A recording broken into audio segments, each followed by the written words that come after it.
थोड़ा काय लोकप्रतिनिधी झाल्यानंतर इसको हम हरा कर देंगे। ठीक आहे तिला काय आपण लोकप्रतिनिधी आहे म्हणून तिला काय मोदत नाही, पण तिची ती मानसिकता आहे ती महत्वाची एक समजून घ्या। त्या लोकांना लहानपणापासून हे शिकवलं जातं, हे जे मदरसे आहेत या मदरसेमधून बसून हे लोकांना हे शिकवतात, त्याला काय शिक्षण देत नाहीत, डॉक्टर आणि इंजिनियर बनवत नाहीत, त्या मदरशामध्ये बसून फक्त आतंकवादी घडवले जातात आणि म्हणून यांच्या थोबड्यातून हे सगळे विचार बाहेर येतात। म्हणून त्याला वाटतं की इसको हरा कर देंगे।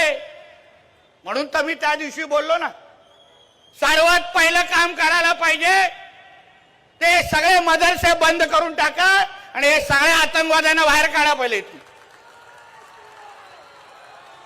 तुम्ही थोडं थांबा, बघा सरकारच्या एका वर्षामध्ये आम्ही आणला ना धर्म स्वतंत्र कायदा, आणला की नाही? आता धर्म स्वतंत्र कायद्यापर्यंत पोहोचलोय। आता पुढचा टप्पा मदरसांचा एक लक्षात घ्या।